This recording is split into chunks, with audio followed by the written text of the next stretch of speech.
Hi everyone and welcome to Worlds Beyond. This is a weekly show that explores the many aspects of the paranormal, the spiritual and the alternative. So what we thought we'd do is this week we'd invite Carrie Thomas onto the show. Carrie is an alternative therapist and spiritual healer and uses many different techniques to help people that have emotional traumas and problems, different physical ailments, and just explore the different techniques that are throughout different traditions, so like the shamanic tradition, the spiritualist tradition, and Carrie amalgamates a load of them into a healing process that helps the different people that she runs into. So without any further ado, I'm going to hand you over now to Carrie and myself at an earlier date, and let's delve into some Worlds Beyond.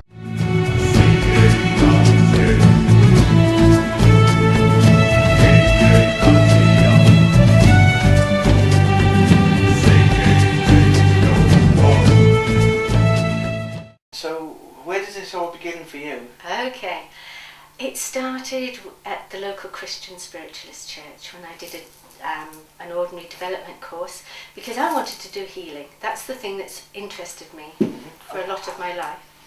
So after the basic course there was then the chance of going into healing, but there was a bit of a problem. I was the only person from the course that wanted to do healing. Everybody else wanted to go into clairvoyance, which not only didn't interest me, but it probably worried me slightly. So everybody else from my course though was going into clairvoyance. So I thought, okay, in for a penny, in for a pound, there's not a healing course I can go to right now. Let's start it and see. And in fact, I went along to that night actually, it was in an evening, our course, and I wanted reassurance. And I sat in my car before I went in and I said, okay guys up there, you know, if you want me to do this course, if you think it's a good idea, give me reassurance. And one of the first girls that came up and gave me a message, the message came through and it was quite simple. It was reassurance. I never did actually do a healing course at the local spiritualist church because there never was one at a time when I was developing.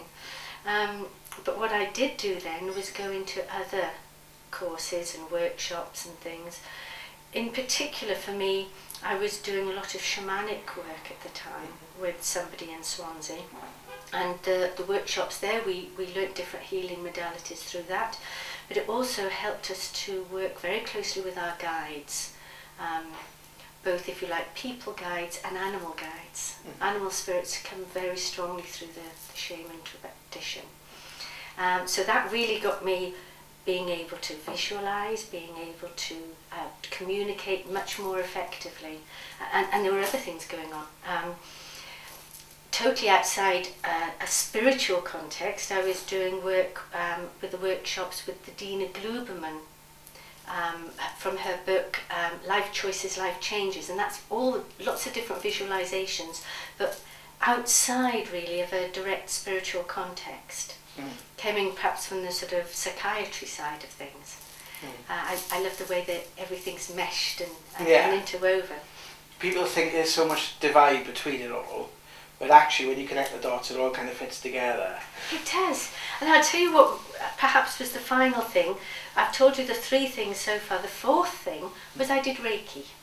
I wanted to do healing. I was still determined to get in that, and it seemed a quick and easy way into energy healing.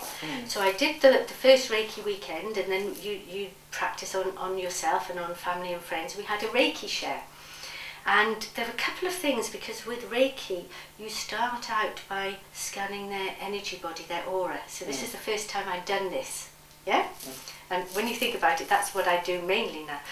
And 2 things were happening. First of all, I realised that some people, or most of the other people, were doing a much closer, so if I was scanning my own body, they'd be coming much closer to the physical body. And I was scanning out at this level. And I was told that's more the emotional level, and I think that's where I work. Because of what I've done more recently I realised that our emotions are affected by our thoughts. Yeah. And there's also the mental body, yes? Mm-hmm. You can't have a thought often without the emotion, and if you have the emotion, you'll have the thought that's Mm-hmm. associated with it. And they tend to settle in our body in different ways. You know, if Aunt Edith comes to tea and every time things go wrong, the next time you know that Aunt Edith's coming, chances are you're going to have perhaps tension around in your the top of your shoulders and the neck. And this can become a repeated pattern, so you hardly know you're holding it. But often I'll find a lot of emotional issues here, in the hara, the tantien, in the solar plexus, in this chakra energy area. The other thing that I noticed that when I was scanning is that I was scanning with the Reiki with my eyes closed, because I find it a lot easier then to concentrate and focus and know what I'm seeing, rather than be distracted. And the first time this happened, it was like, what's happening around her throat? There's something there. And then I'd go down and at the bottom of her body, I was scanning her feet, and I thought, why is she laying there on the couch with wellies on her feet? And of course she wasn't wearing wellies on her feet. So I was picking up the energy as a metaphor. It was coming down. It was like she was wearing wellies. She was bogged down. She was stuck in the mud. She wasn't going to go anywhere with her life at the moment, yeah? Things were holding her back. So that was the first time. I had to open my eyes and think, what? No, she's just laying there with her socks on, yeah? Yeah. So that was the first thing, and from then on things started coming more and more as metaphors. So when I was scanning somebody for Reiki, I'd pick up images that were metaphors of what was happening at their energy level, sometimes at the physical level in the body. And that developed, and then I was able to do it just by sitting down and closing my eyes and scanning the energy with somebody in front of me, either to start with when I was close to them and actually scanning their energy body, or later on just when they were the other side of the room, or the other side of the country, or the other side of the world over Skype. And that's how I started. So to summarise, basically it was the Christian Spiritualist Church and the clairvoyance opening. Then there was shamanic work with guides and animal spirits. Layering on that, looking at the development of picking messages up from the subconscious, if you like, through visualization or image work, was Dina Gluberman with Life Choices, Life Changes workshops. And then finally, I finally get into doing something directly with healing, and that was the Reiki. And these have all come together and meshed, and I've built more layers on from that with other things that I've done, but that was my core. So you mentioned about you went into the more shamanic side of things with working with people guides and animal guides. Mm-hmm. Could you tell us a little bit more about that? One of the first guided journeys you've done after setting it out and learning more about the shamanic travelling is to go and find a power animal. This is part of a healing process. It empowers you. Mm-hmm. This, if you like, if you look at it from the psychiatry point of view, is archetypes, archetypal energies. Mm-hmm. So whichever way you look at it, I was going in to get an archetypal power type animal that would come back and empower me and help me in what I wanted to do. So everybody, of course, wants the wolves and the bears and everything like this. Yeah, you're right, yes. Nobody wants a little mouse, but mice can be powerful. Well, I knew there was a wolf somewhere in the environment that I found myself in the shamanic world, but it wasn't close enough. And 2 or 3 times I tried to ignore very strongly the animal that came up for me. Mm-hmm. Until I realised, no, this is it. Yeah, I need to take this animal back. And afterwards, I would not have been without my animal. That animal is still with me, although I have other power animals as well with me. Could you say what animal it was? Or? I will do. It was a frog, and I'm just do you know what? Telling people. As you were saying, it came into my head, a frog. Yes. Well, a frog, when I first saw it, didn't seem to speak to me much at all. So eventually I agreed that this was my power animal. And it has been so important to me because at that time actually I was very ill, mm-hmm. yeah, which is what led to a complete lifestyle change. Mm-hmm. The frog undergoes a lot of time where it is very stationary, it is very quiet, it is very still. It half buries itself down in the mud and it just absorbs what energies there are. Mm-hmm. Yes? It's also a creature of metamorphosis. Yes. And when I look back now, that's where I was. Sometimes when I'm working with somebody, it's the spoken voice, the things that I say are just enough to shift things. Mm-hmm. Yeah? So if I've seen somebody perhaps with a shield over their heart, all of a sudden that shield seems more pliable, more shiny or brighter or things. Sometimes what helps somebody is ideas and suggestions. Now, as a healer, I'm not allowed to give advice, but what comes through, the ideas and suggestions, these are adult people, they can take them on board, they can decide whether it suits them, and it can help them to change their lives or cope with what they're going through. And when that happens, I can see things are lifting and changing. And you know that these people are going to be going home and changing their life, or changing the way they look at life. And the one thing that I always find is what comes through spirit is always kinder and more generous way of looking things than us here on the earth. Yeah, oh definitely.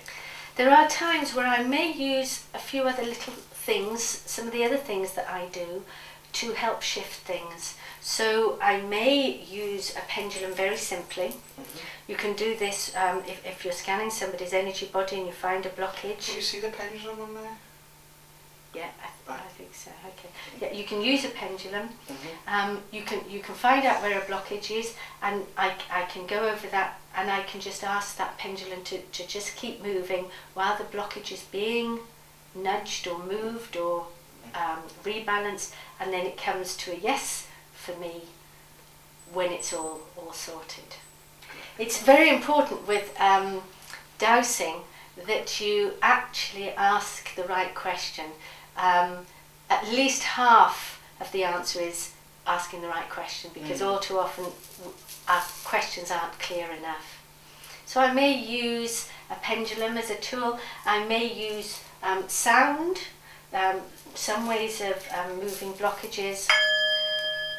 We could use sound, or this is particularly with shamanic stuff, you might use more of a rattle sound. Mm-hmm. But sound is a great way of moving energy. So there's lots of different things that I might use. I might use a candle flame to open a particularly sort of good space, energy-wise, sacred space. What I believe happens is I work with my guides. Mm-hmm. And I've got quite a lot of guides that know how I work, know how to tell me things, yeah? Mm-hmm.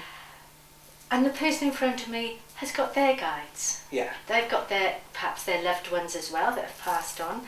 They've perhaps got a guardian angel there. So all of these people know how to communicate and understand about that person. And I think those guides of mine and the guides of theirs have a good old natter and feed it to me in a way that hopefully is going to make sense to me, that I can then channel back to that person. And I just love it because I never know what's going to happen when somebody walks through the door. I could be working in a totally different way to the way that they booked in for. I hope that gives you some sort of idea, Jared. Well, Carrie, thank you for coming on the show. We are going to have you back now in a few weeks to talk about the flower essence stuff that you do, but it's actually really, really interesting. And thank you very much for offering the insight. Thanks very much, it's been great to be here. Thanks, Jared. Next week we have Kevin Skinner talking about past lives, regression and modern magic.